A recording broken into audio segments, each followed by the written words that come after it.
All right, so now we've got all these items.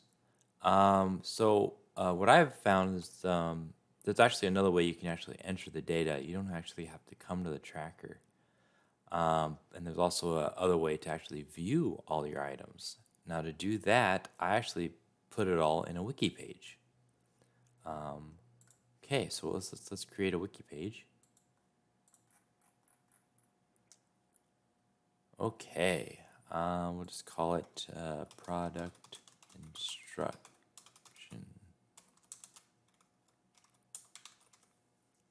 So at our business, I just make a instruction page for each product, and found out that that works really well. Okay, so here's the main editor. You can actually edit in this, or you can actually enable the what you see is what you get. And just to show you, let's go to control panel. I think it's wiki.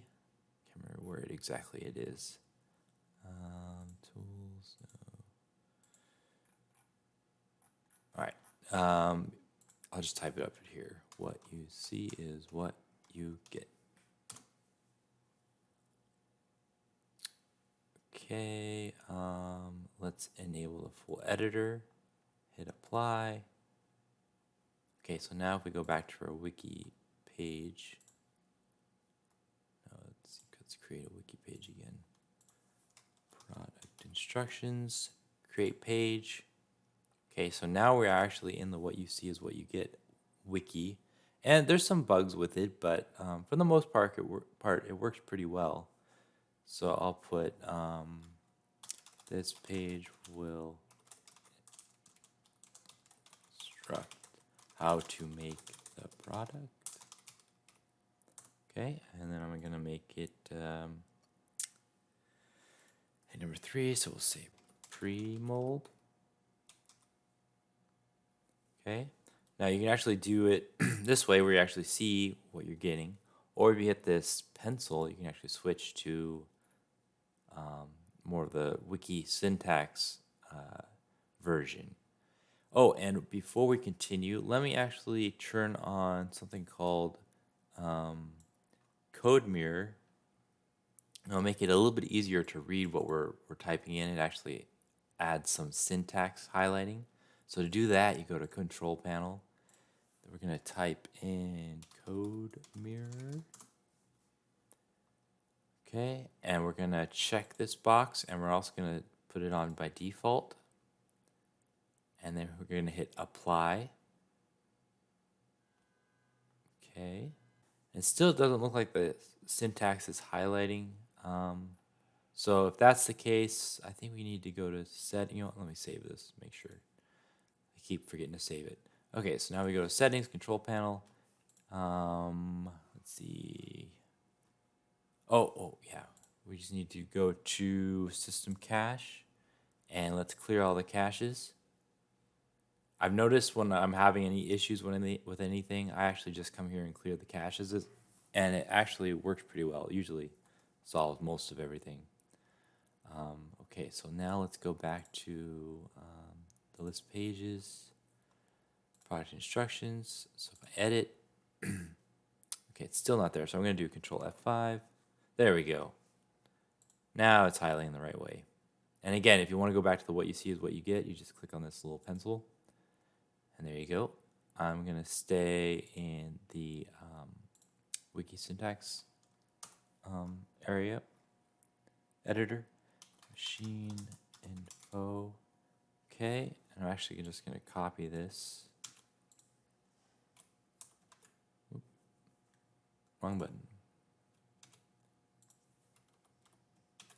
Okay. Okay, so we're going to call this pre-mold 2, and we're going to call this one overmold. And, this is just for simplicity's sake. We don't necessarily do it this way, but I found this might be the easiest to explain. Okay, so now we're done with that. We can actually add a tracker. Okay, we're going to go to the question mark help button, go to plugin help, type in tracker. And we actually want to list the trackers, which is right here. Okay, first option, let's see, is what tracker number. We only have the molding database. We want to show all the fields. And then you can actually play around with these settings. I haven't gone through all of them, but what I have been using is the filter field with the exact value. And I'm actually going to just type it in the wiki version. So here, after putting that, we have tracker list with the tracker ID 1, which was our molding database. So if I save it right now, it'll list everything that we've put in the tracker database. But let's say for this product instructions, let's see, we'll rename it actually. What we call product instructions for, let's see, let's call it for 051322. Okay, rename. Okay, so now we're gonna want to filter this part number, and these letters behind with the dash are actually just the colors. So if we want to just filter this value, we can actually go to edit, and then in here we can actually put, let's see, filter field equals, oh yeah, and then I usually just open up a tracker, a new page. Okay, like that. So molding database, fields. So this is where I'm getting the numbers from the field ID. So filter field, we want to filter it for this one right now by plastic, just for simplicity's sake. Okay. And we're going to say exact value, which is going to say what item do you want to filter in filter field 5. So I'm going to say, just for simplicity, start with PP.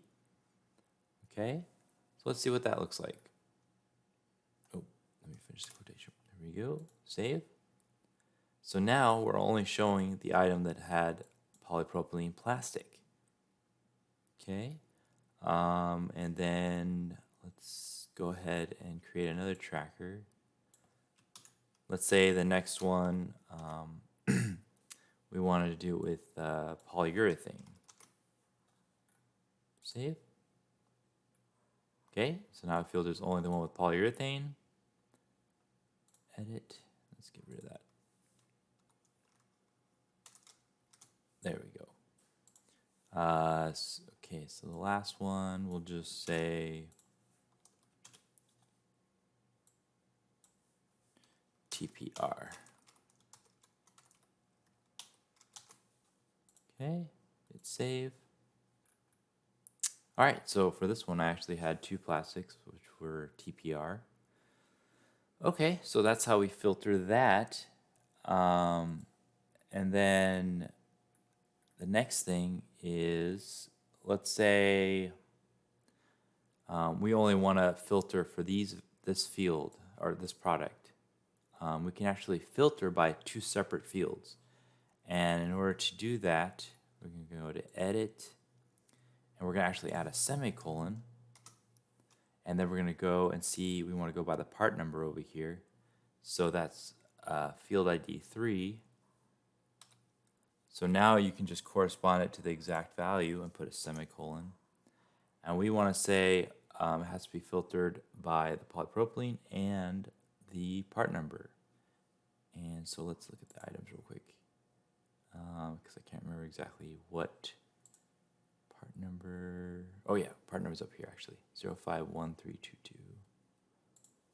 051322.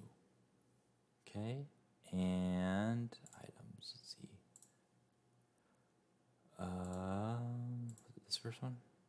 Yeah. So there's an R, which corresponds to the color, and I'll show you in just a second. So put -R. Okay, now if we hit save, there you go. It'll only show this part number with this plastic. Okay, so just real quickly, I'm going to, why don't we just make it so you can see the part number. So list the part number and the plastic. Okay, save all. So now we go back to items. Now they're listed. Okay, I'm gonna actually add some more of this part number with more colors. So we'll say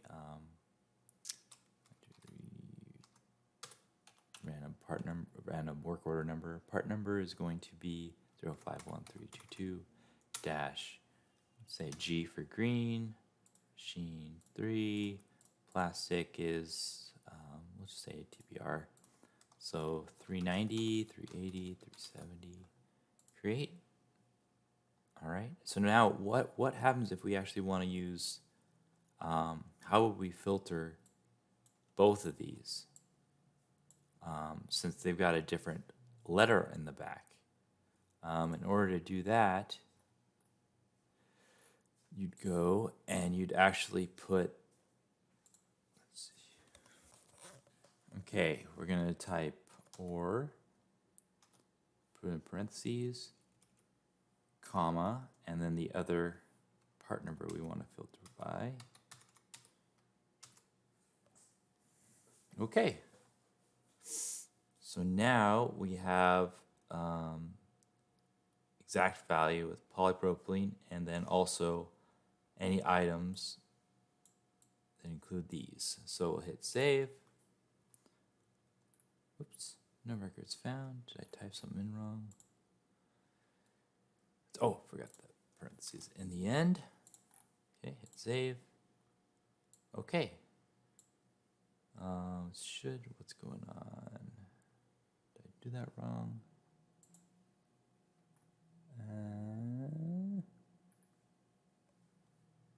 Let me go back to it. That's because it's actually a TPR. So let's change that to polypropylene just for simplicity. Okay, hit save. Okay, now if I hit save, there we go. Okay, so now it shows both of these, and the plastic is polypropylene. Okay, so let's say that's the pre-mold. The overmold will make it a polyurethane. So let's go to edit, and let's actually filter 3. I'll do the same thing. Actually, for simplicity, yeah, no, we'll keep it. We'll just keep these two colors. Copy, semicolon, paste. Here, semicolon, paste. All right, so now it's all this product, and it can either be a red color or a green color. And this one filters the pre-mold, which is the first mold we make. We'll make it polypropylene. The second machine we use will be a polyurethane, and then the overall mold in the end will be a TPR plastic. Okay, let me add a semicolon here.